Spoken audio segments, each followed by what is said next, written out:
Bienvenue à toutes et à tous pour suivre ce journal sur votre chaîne. Le vice-gouverneur du Sud Kivu, Marc Malago Kachekere, s'est entretenu le mardi 7 décembre avec une délégation de l'Union nationale de la presse du Congo autour de l'incident qui a eu lieu le 2 décembre à l'Assemblée provinciale du Sud Kivu. Reportage. Bon, nous venons d'être reçus par le vice-gouverneur de la province du Sud Kivu. Nous étions une délégation des organisations de la société civile des droits humains, notamment PPI, SOS IJM et bien d'autres, ainsi que l'Union nationale de la presse du Congo, qui est la corporation des journalistes du Sud Kivu. Nous sommes venus nous entretenir avec l'autorité pour lui exposer les problèmes que les journalistes ont connus le 2 décembre, avec la barbarie policière qui a suivi, jusqu'à toucher à peu près 9 journalistes ce jour-là. Nous avons dit à l'autorité provinciale que c'était une agression ciblée et que nous, en tant que journalistes, nous ne devrions pas rester le bras croisé et que nous allions mener une série d'actions pour que l'opinion partout sache que nous avons été agressés et que nous ne sommes pas d'accord avec cette situation et que cela devrait cesser et les coupables devraient être identifiés et punis conformément à la loi.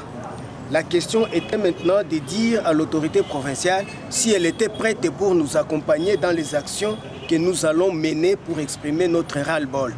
La réponse a été oui. Et l'autorité provinciale est donc avec le journaliste et les organisations de la société civile qui luttent pour les droits humains dans toutes les actions que nous comptons mener. Et ces actions-là se résument dans les cadres de marche, mais aussi des mémorandums à déposer au niveau de l'Assemblée, au niveau de la PNC, mais aussi au niveau du gouvernorat ici. Ce que préparez-vous, chers journalistes, nous allons mener cette action-là pour exprimer notre indignation par rapport à ce qui est arrivé à nos confrères le jour où il y a eu plénière avec la motion de censure vis-à-vis du gouverneur. Et un autre élément, et nous venons d'avoir de garanties, est que l'autorité provinciale nous demande de confectionner les factures que les journalistes ont engagées dans leurs soins par rapport à ce qui s'est passé au niveau de l'hémicycle provincial. Et la province va se charger de payer ces factures-là. Mais à une seule condition, et que les frais qui ont été engagés soient réellement les frais qui seront demandés et la province se chargera alors d'étudier des voies et moyens pour payer les factures et remettre les journalistes dans leurs droits. Le rapporteur de l'Assemblée provinciale du Sud Kivu, honorable Jacques Amani Kamanda, a animé le mardi 7 décembre un point de presse sur la situation politique qui prévaut actuellement dans la province du Sud Kivu. Point de presse du bureau de l'Assemblée provinciale du Sud Kivu au sujet de la cacophonie créée par le gouverneur avec son gouvernement déjà déchu. Subsidiairement au communiqué officiel numéro 024, bar BUR aspro bar cab rap bar SK 03 bar 2021 du 1er décembre 2021 ainsi qu'au vote de la motion de censure adoptée par la plénière de l'Assemblée provinciale du Sud Kivu en date du 2 décembre 2021.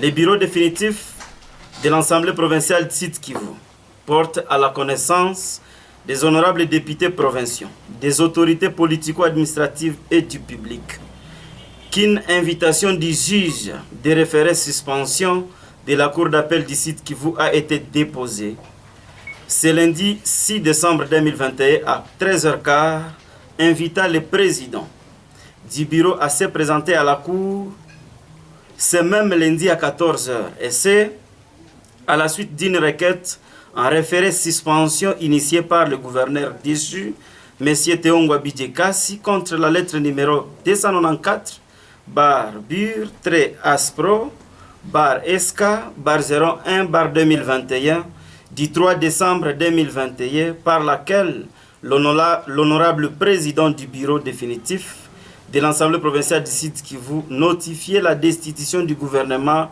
au concerné, laquelle lettre a été dûment réceptionnée au gouvernorat des provinces à la même date. C'est l'annulation inopportune de la lettre précitée qui est demandée par le gouverneur déchu devant la cour d'appel du Sud Kivu et non la décision de la plénière ayant déchu son gouvernement. À l'issue de l'audience tenue en cette même date, d'ici décembre 2021, à 15 h, dans la cause RA 387, le juge de référé a pris une mesure provisoire de suspension de la lettre numéro 294, /BUR-SK/01/2021, du 3 décembre 2021, mesure aussi inopportune que la requête qui l'a sollicité puisque la notification de la décision a déjà été consommée depuis le 3 décembre 2021. Il ressort de ce qui précède que l'ordonnance prise en référé suspension par les juges Moulumba de la Cour d'appel du Sud Kivu n'a aucune incidence sur la décision de l'Assemblée plénière du 2 décembre 2021, prise à la suite du vote de la motion de censure contre le gouvernement provincial, qui du reste est un acte politique de l'Assemblée provinciale, échappa totalement au référé suspension du juge administratif.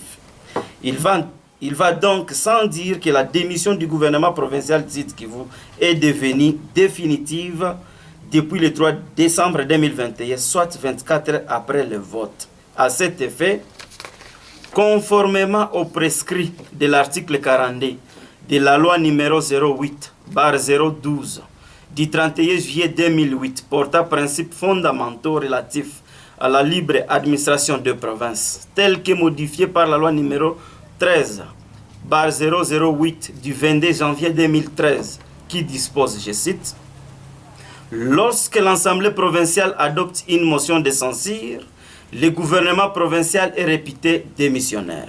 Dans ce cas, le gouverneur de province remet la démission du gouvernement au président de la République dans les 24 heures. Et la loi électorale de 2006, telle que modifiée à ce jour, à son article 160, de surenchérir, passer ces délais, la démission du gouvernement provincial est d'office.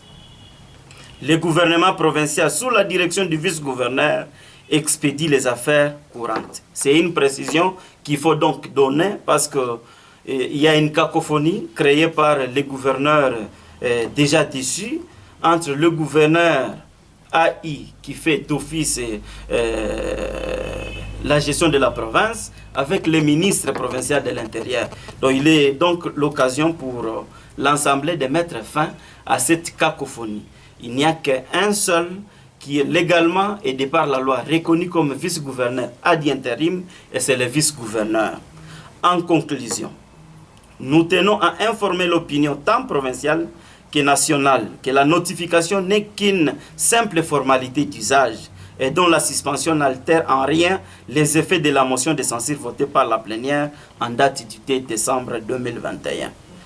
Toutes ces démarches fallacieuses de l'ex-gouverneur ont commencé depuis que l'organe délibérant l'avait invité à présenter ses moyens de défense contre la motion. Pour rappel, il avait induit le greffier en erreur en exécutant un arrêt déjà rétracté, tout en trompant le procureur général AI qui lui avait donné une réquisition de la force publique pour empêcher les députés de siéger. Nous tenons à rappeler aussi que le procureur général AI s'est également rétracté par la suite. De même, sur son instigation, il sera déployé des éléments de la PNC le jour même de la plénière devant examiner et voter la motion de censure, mais sans succès. Le bureau définitif de l'Assemblée provinciale profite de cette occasion pour inviter, primo, le Conseil supérieur de la magistrature de sanctionner les juges et les magistrats qui s'éloignent de la loi pour créer des imbroglios en province du Sud Kivu. Le vice-premier ministre, ministre de l'Intérieur, Sécurité, Décentralisation et Affaires coutumières, de prendre les dispositions urgentes pour mettre fin à cette cacophonie entretenue délibérément par l'ex-gouverneur M. Théo Bidjekassi au sein du gouvernement, démissionnaire du site Kivu conformément à la loi. Les ministres d'État, ministres de la Justice, d'avoir un œil regardant en vue de faciliter le bon fonctionnement des cours et tribunaux et parquets en province du site Kivu. Le bureau définitif de l'Assemblée provinciale du site Kivu met en garde toute personne qui tente de fourvoyer l'opinion en lançant de fausses informations et rumeurs dans les réseaux sociaux, tels qu'on l'observe depuis un certain temps. Mesdames et messieurs de la presse, je vous remercie. Changement à la tête de la 33e région militaire avec l'arrivée d'un nouveau commandant à la personne du général de brigade Robert Yav Avoul. Reportage. Le nouveau commandant de la 33e région militaire, Sud Kivu et Maniema, le général de brigade Yav Avoul Ngola, a officiellement pris ses fonctions le lundi 6 décembre au terme de la cérémonie de remise et reprise. Cérémonie organisée à l'infanterie de la 33e région militaire dans la commune d'Ibanda. L'actuel commandant de la 33e région militaire, le général de brigade Robert Yav, rassure la population de la collaboration civilo-militaire et que sous son mandat, le FARDC vont assurer leur mission régalienne de sauvegarder l'intégrité du territoire national. Le général Robert Yav. Voilà, aujourd'hui, je passais à la remise et reprise du commandement de la 33e région militaire. Je fis d'abord le commandant secteur opérationnel en Ituri. Après l'Ituri, je t'ai rappelé pour aller suivre la formation au Tchèsde. Voilà, je fais 12 mois. Après la formation, il s'est décidé maintenant de me donner encore cette fonction de venir ici pour faire l'intérim de la 33e région militaire. Oui, ma première préoccupation ou priorité, c'est de venir d'abord ici, c'est-à-dire relever le défi sécuritaire, la province du Sud Kivu qui est devenue comme une proie d'insécurité. Je suis là, ce n'est pas pour croiser les bras, mais c'est pour travailler et chercher comment moi et la population, c'est-à-dire l'armée, la population, doivent collaborer, doivent travailler ensemble. C'est pour chercher à restaurer la paix et la sécurité dans cette contrée que nous sommes responsables. Le général de brigade Robert Yav Avoul Ngola vient fraîchement du collège des hautes études de stratégie de défense. Mais avant, il était commandant en chef des troupes en Ituri. Le commandant sortant de la 33e région militaire, le général Bob Ngoyi, a été représenté à la cérémonie de remise et reprise par son second, le général Bolingo. Et pour terminer, la réhabilitation du port de Calais au Sud Kivu est une réalité. Les habitants saluent la concrétisation de la promesse du chef de l'État. Suivez avec intérêt le reportage. Les accostages et les départs des bateaux de toutes sortes sur le port de Calais Centre n'est plus qu'une question de quelques jours. C'est ce qu'a constaté le samedi 4 décembre votre reporter. Selon son constat, son port est fin prêt. Il ne reste qu'à être ouvert officiellement au public. Le lampadaire pour éclairer la nuit ont été fixés, mais également une clôture y a été érigée, sans oublier la peinture. Selon l'administrateur adjoint de Calais, M. Pascal Chinama, on entend que l'inauguration par les autorités afin que les activités débutent sur ces ports. Celui-ci a encore profité pour dire merci au chef de l'État pour avoir doté Calais de ces infrastructures qui pourront non seulement désengorger les territoires, mais aussi mettre fin, si pas réduire les cas de naufrage souvent enregistrés sur le lac Kivu. Pour votre information, le premier port venait de se terminer. Le port qui est situé à Calais Centre est vraiment complètement fini. Le deuxième port qu'on est en train d'attaquer par les ingénieurs de l'entreprise au niveau de Kinyezire, et je pense, après avoir terminé Kinyezire, ça sera pour Minova. Et l'autre port, on est en train d'envisager soit Kacheke, soit je pense que c'est l'endroit le mieux indiqué où on peut trouver l'espace où construire le 4e port. L'exécution des travaux total, ça s'effectue parce que ça s'est fait par site. Je pense que le 2e site est déjà entamé. Je pense que le grand des travaux est en train d'être effectué. Je pense de dire à la population de se calmer et que bientôt, avec la présence de ces ports, il y aura des bateaux qui seront construits et on va abandonner vraiment les navigations dans des embarcations qui causent mort d'hommes au niveau du territoire. Je pense que c'est à la population de se calmer et de bien utiliser ces ports. Mais aussi nous lançons, parce que c'est une demande, nous aimerions que des gros bateaux puissent commencer à passer par Calais pour que la population puisse être vraiment servie en bonne et due forme et abandonner les embarcations. Fin de ce journal, merci de l'avoir suivi et à la fois prochaine.